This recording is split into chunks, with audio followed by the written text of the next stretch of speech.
जो भी पार्टी है फाइनल रूप से जो सीटें तय हुई, संख्या जो तय हुई, उसको वह सर्वसम्मति से सबके द्वारा तय की गई है।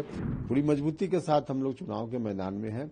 बीच वार्ता के क्रम में क्या कुछ हुआ, अब उस पर चर्चा करने का कोई मतलब नहीं। तय होने के बाद जो सहमति के बाद तय जो चीज होती है वह सबके द्वारा तय की गई चीज मानी जाती है। तो इसलिए कोई सिटिंग किसकी थी नहीं थी पहले, अब उसका कोई अर्थ नहीं है। अब जो तय है, जो सब लोगों के सामने है, यही सच है। कहीं भी बातचीत का जो क्रम होता है तो उस समय थोड़ा उतार चढ़ाव की स्थिति बनती है, क्योंकि हर पार्टी किसी भी गठबंधन में अपनी सीटों की संख्या ज्यादा चाहती है। किसी भी पार्टी के लिए है, बड़ी पार्टी हो छोटी पार्टी हो। तो हमारे यहाँ भी एनडीए में जब बातचीत चल रही थी तो कई जगह अड़चन की स्थिति बनी, लेकिन तमाम प्रक्रिया के बाद जब फाइनल कहा जाता है कि अंत भला तो सब भला, तो अंत में सब भला हो गया, सारी चीजें तय हो गई और सब लोगों की सहमति से तय हो गई, तो उसके बाद तो कोई मतलब ही नहीं है उन बातों की चर्चा फिर से की जाए।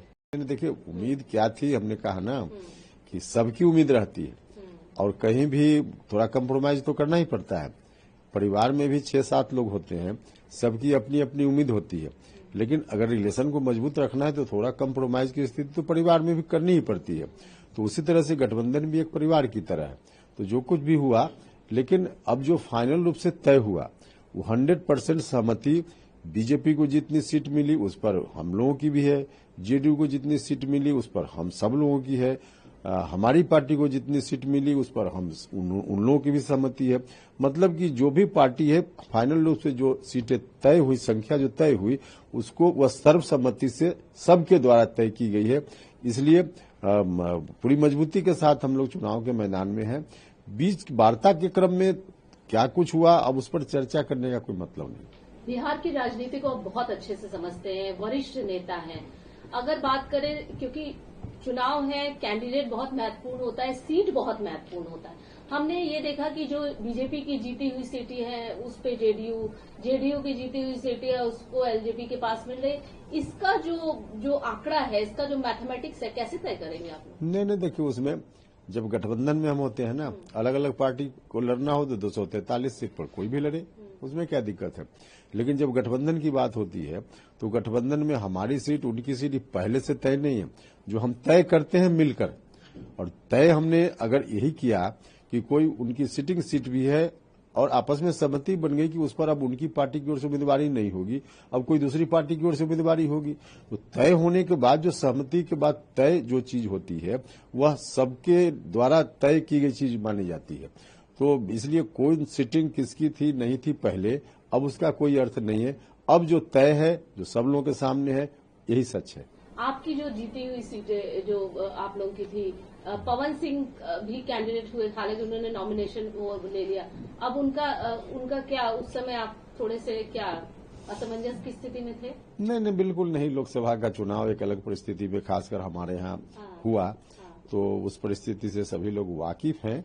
और हमने बार बार लोकसभा चुनाव के बाद जब विधानसभा चुनाव की चर्चा होती थी तो लोग पूछते थे, तो उस वक्त भी हम बार बार कहते थे कि जो गलती हुई हम सब लोगों की ओर से, एनडीए की ओर से उस वक्त, जिसके चलते चुनाव परिणाम न सिर्फ काराकाट लोकसभा क्षेत्र में बल्कि अगल बगल के कई क्षेत्रों में जहां लास्ट फेज का इलेक्शन था तो वहां परिणाम विपरीत आ गया।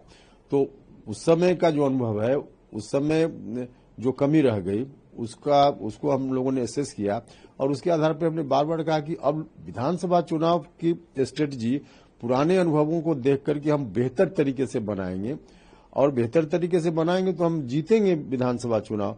तो हम सब लोगों ने उन अनुभवों को ध्यान में रखते हुए बेहतर स्ट्रेटजी बना ली है विधानसभा चुनाव के संदर्भ में और इसका लाभ हमको मिलेगा। सर, थोड़ा सा तीखा सवाल होगा क्योंकि लगातार यही सवाल आपका नाम आ रहा था, जीतन राम मांझी जी का नाम आ रहा था कि भैया ये खुश नहीं है, एनडीए में ऑल वेल नहीं है, दिखा तो ये रहे हैं लेकिन ऐसा है नहीं। इसको एक बार स्पष्टीकरण कर बता तो रहे, अंत भला तो सब भला। हाँ। अंत भला तो सब भला, तो अंत में जो तय हुआ सबकी सहमति से, और सहमति के बाद अब कहीं कोई इफ बट तो आपको नहीं दिखता होगा ऐसा हमको लगता है। तो अब जो है सामने, आखिर कुल मिला जुला कर सारा एक्सरसाइज का क्या मतलब था? सारा एक्सरसाइज तो इसलिए न हो रहा था कि सब कुछ तय हो जाए, ठीक से तय हो जाए। तो बीच के क्रम में, वार्ता के क्रम में जो कुछ हुआ कोई मतलब नहीं उसका। जो चीज तय हुई सर्वसम्मति से सब लोगों ने प्रसन्नता पूर्वक उसको स्वीकार किया।